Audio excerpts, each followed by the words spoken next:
I Want to Know Why. Written by Sherwood Anderson and performed by Frank Marcopolos of frankmarcopolos.com. We got up at 4 a.m. that first day in the East. On the evening before, we had climbed off a freight train at the edge of town and, with the true instinct of Kentucky boys, had found our way across town and to the racetrack and the stables at once. Then we knew we were all right. Hanley Turner right away found a nigger we knew. It was Bildad Johnson, who in the winter works at Ed Becker's livery barn in our hometown, Beckersville. Bildad is a good cook, as almost all our niggers are, and of course he, like everyone in our part of Kentucky who is anyone at all, likes the horses. In the spring, Bildad begins to scratch around. A nigger from our country can flatter and wheedle anyone into letting him do almost anything he wants. Bildad wheedles the stablemen and the trainers from the horse farms in our country around Lexington. The trainers come into town in the evening to stand around and talk and maybe get into a poker game.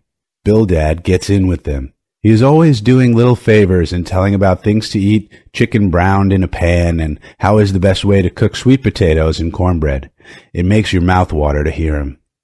When the racing season comes on and the horses go to the races and there is all the talk on the streets in the evenings about the new colts, and everyone says when they are going over to Lexington or to the spring meeting at Churchill Downs or to Latonia, and the horsemen that have been down to New Orleans or maybe at the winter meeting at Havana and Cuba come home to spend a week before they start out again, at such a time when everything talked about in Beckersville is just horses and nothing else, and the outfits start out and horse racing is in every breath of air you breathe, Bildad shows up with a job as cook for some outfit. Often when I think about it, his always going all season to the races and working in the livery barn in the winter where horses are and where men like to come and talk about horses, I wish I was a nigger. It's a foolish thing to say, but that's the way I am about being around horses. Just crazy. I can't help it. Well, I must tell you about what we did and let you in on what I'm talking about. 4 of us boys from Beckersville, all whites and sons of men who live in Beckersville regular, made up our minds we were going to the races, not just to Lexington or Louisville, I don't mean, but to the big eastern track we were always hearing our Beckersville men talk about, to Saratoga. We were all pretty young then. I was just turned 15 and I was the oldest of the 4. It was my scheme. I admit that. And I talked the others into trying it. There was Hanley Turner and Henry Ryback and Tom Tumberton and myself. I had $37 I earned during the winter working nights and Saturdays in Enoch Meyer's grocery.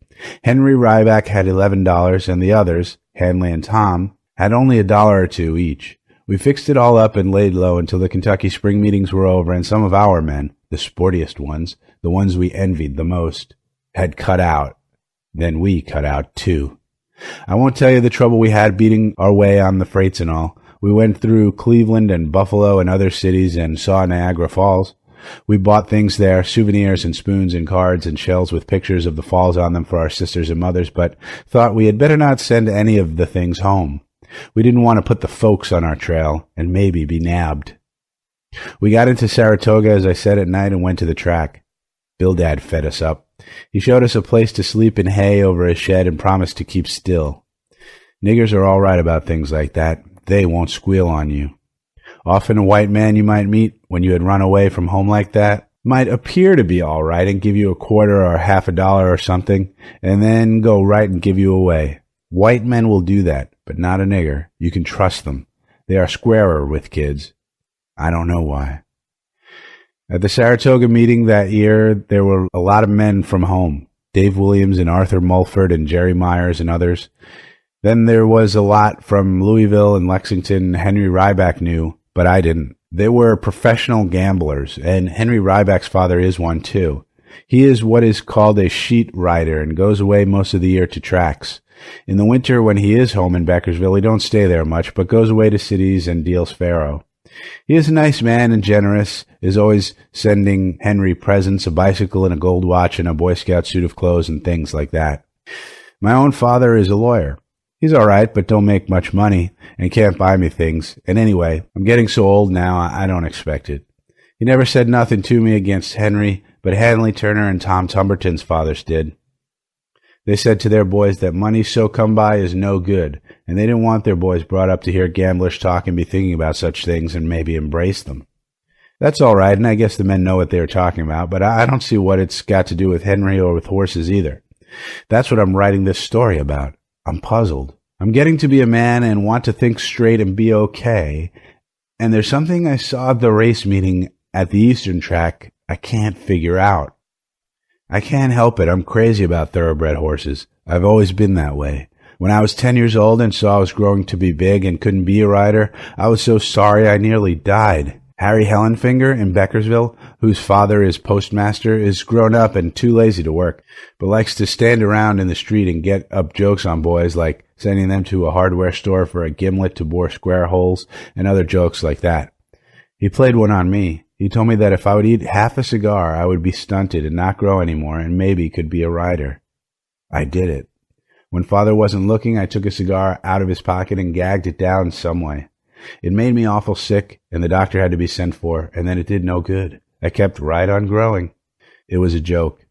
When I told what I had done and why, most fathers would have whipped me, but mine didn't. Well, I didn't get stunted and didn't die. It serves Harry Hellenfinger right. Then I made up my mind I would like to be a stable boy, but I had to give that up too. Mostly niggers do that work, and I knew father wouldn't let me go into it. No use to ask him. If you've never been crazy about thoroughbreds, it's because you've never been around where they are much and don't know any better. They're beautiful. There isn't anything so lovely and clean and full of spunk and honest and everything as some racehorses.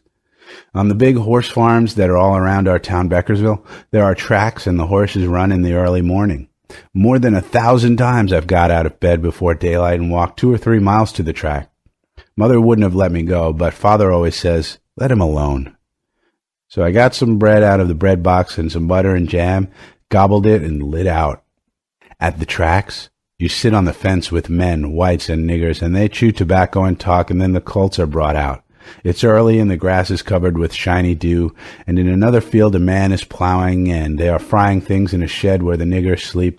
And you know how a nigger can giggle and laugh and say things that make you laugh? A white man can't do it, and some niggers can't, but a track nigger can, every time. And so the colts are brought out, and some are just galloped by stable boys, but almost every morning on a big track owned by a rich man who lives maybe in New York, there are always, nearly every morning, a few colts and some of the old race horses and geldings and mares that are cut loose. It brings a lump up into my throat when a horse runs. I don't mean all horses, but some. I can pick them nearly every time. It's in my blood like in the blood of racetrack niggers and trainers. Even when they just go slop jogging along with a little nigger on their backs, I can tell a winner. If my throat hurts and it's hard for me to swallow, that's him. He'll run like Sam Hill when you let him out. If you don't win every time, it'll be a wonder, and because they've got him in a pocket behind another, or he was pulled, or got off bad at the post or something. If I wanted to be a gambler like Henry Ryback's father, I could get rich. I know I could, and Henry says so too. All I would have to do is wait till that herd comes when I see a horse and then bet every cent. That's what I would do if I wanted to be a gambler, but I don't.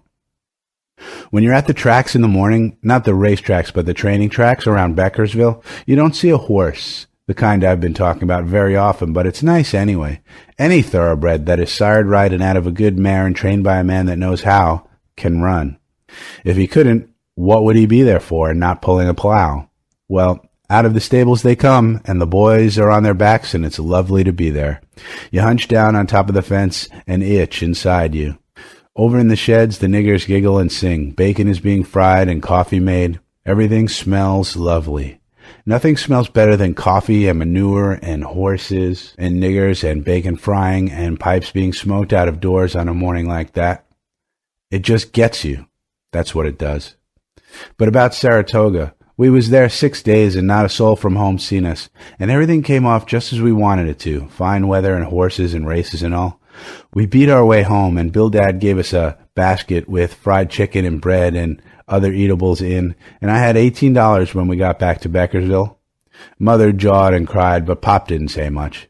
I told everything we done, except one thing. I did and saw that alone. That's what I'm writing about. It got me upset. I think about it at night. Here it is.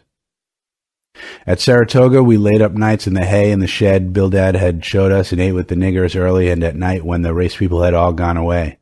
The men from home stayed mostly in the grandstand and betting field and didn't come out around places where the horses are kept, except to the paddocks just before a race when the horses are saddled. At Saratoga, they don't have paddocks under an open shed, as at Lexington and Churchill Downs and other tracks down in our country, but saddle the horses right out in an open place, under trees on a lawn as smooth and nice as Banker Bohan's front yard here in Beckersville. It's lovely. The horses are sweaty and nervous and shine, and the men come out and smoke cigars and look at them, and the trainers are there and the owners, and your heart thumps you can hardly breathe. Then the bugle blows for post, and the boys that ride come running out with their silk clothes on, and you run to get a place by the fence with the niggers. I am always wanting to be a trainer or owner, and at the risk of being seen and caught and sent home, I went to the paddocks before every race. The other boys didn't, but I did. We got to Saratoga on a Friday, and on Wednesday the next week the big Mulford Handicap was to be run. Middle Stride was in it, and Sunstreak. The weather was fine, and the track fast. I couldn't sleep the night before. What had happened was that both these horses are the kind it makes my throat hurt to see. Middle Stride is long and looks awkward and is a gelding. He belongs to Joe Thompson, a little owner from home, who only has a half a dozen horses. The Mulford Handicap is for a mile, and Middle Stride can't untrack fast. He goes away slow, and is always way back at the half. Then he begins to run, and if the race is a mile and a quarter, he'll just eat up everything and get there. Sunstreak is different. He is a stallion and nervous and belongs on the biggest farm we've got in our country, the Van Riddle place that belongs to Mr. Van Riddle of New York. Sunstreak is like a girl you think about sometimes, but never see. He is hard all over and lovely, too. When you look at his head, you want to kiss him. He is trained by Jerry Tilford, who knows me and has been good to me lots of times, lets me walk into a horse's stall to look at him close, and other things.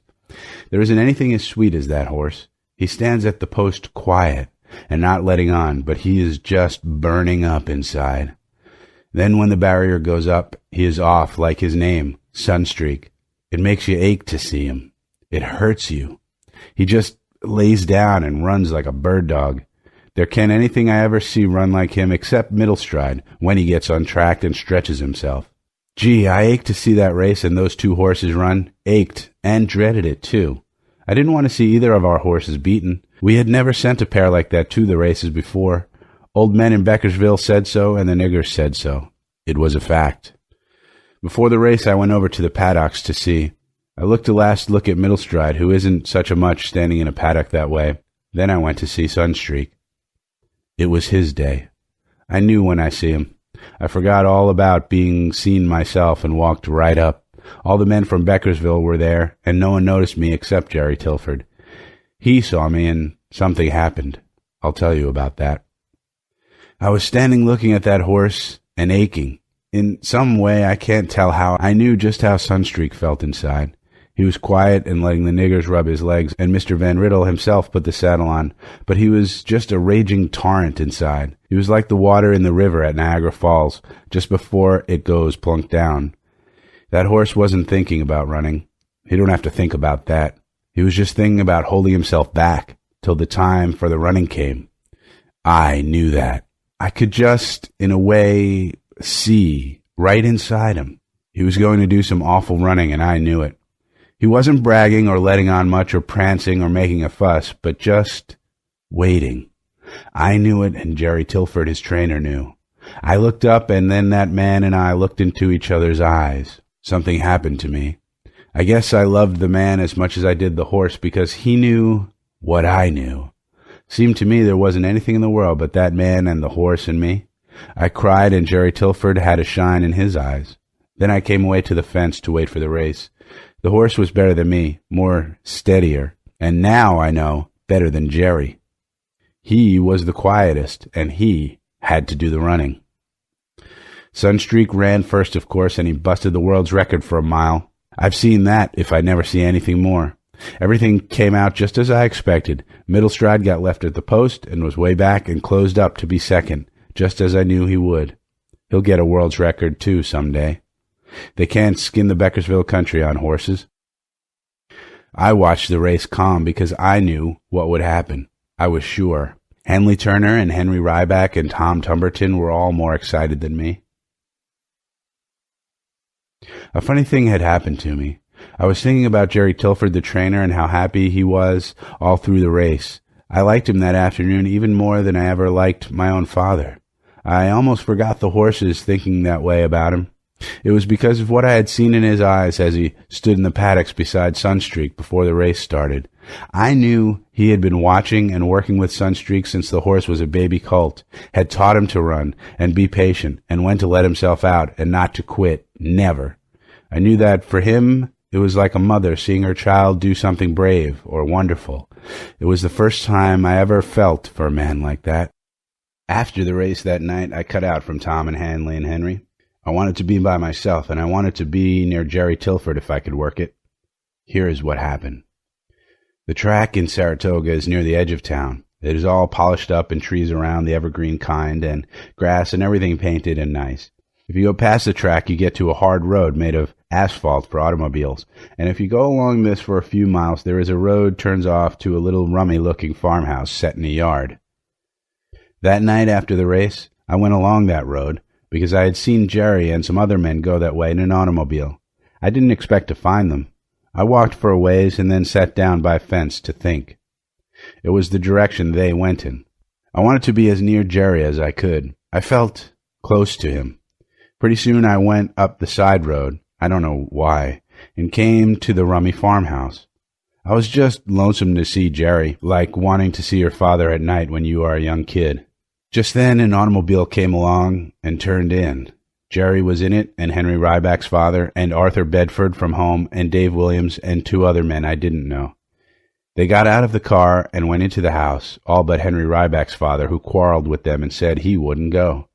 It was only about 9 o'clock, but they were all drunk, and the rummy-looking farmhouse was a place for bad women to stay in. That's what it was. I crept up along a fence and looked through a window, and saw. It's what give me the fantods. I can't make it out. The women in the house were all ugly, mean-looking women, not nice to look at or be near. They were homely, too, except one who was tall and looked a little like the gelding Middlestride, but not clean like him, but with a hard, ugly mouth. She had red hair. I saw everything plain. I got up by an old rose bush by an open window and looked. The women had on loose dresses and sat around in chairs. The men came in, and some sat on the women's laps. The place smelled rotten, and there was rotten talk, the kind a kid hears around a livery stable in a town like Beckersville in the winter, but don't ever expect to hear talked when there are women around. It was rotten. A nigger wouldn't go into such a place. I looked at Jerry Tilford. I've told you how I had been feeling about him on account of his knowing what was going on inside of Sunstreak in the minute before he went to the post for the race in which he made a world's record. Jerry bragged in that bad woman house, as I know Sunstreak wouldn't never have bragged. He said that he made that horse, that it was him that won the race and made the record. He lied and bragged like a fool. I never heard such silly talk. And then, what do you suppose he did? He looked at the woman in there, the one that was lean and hard-mouthed and looked a little like the gelding Middlestride, but not clean like him, and his eyes began to shine, just as they did when he looked at me and at Sunstreak in the paddocks at the track in the afternoon. I stood there by the window. Gee, but I wished I hadn't gone away from the tracks, but stayed with the boys and the niggers and the horses. The tall, rotten-looking woman was between us, just as Sunstreak was in the paddocks in the afternoon. Then, all of a sudden, I began to hate that man.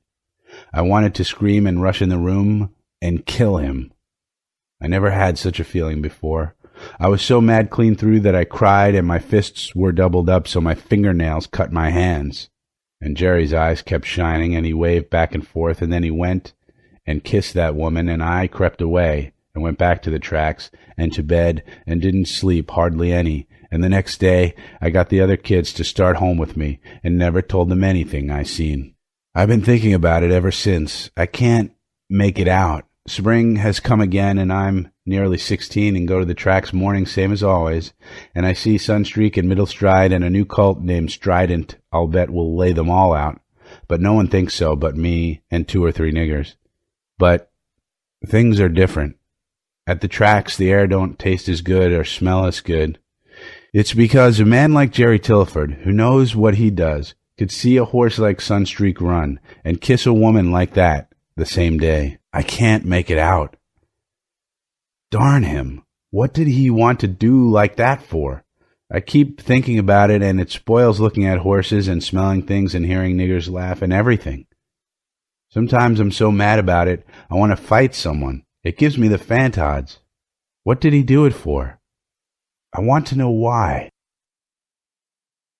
The end.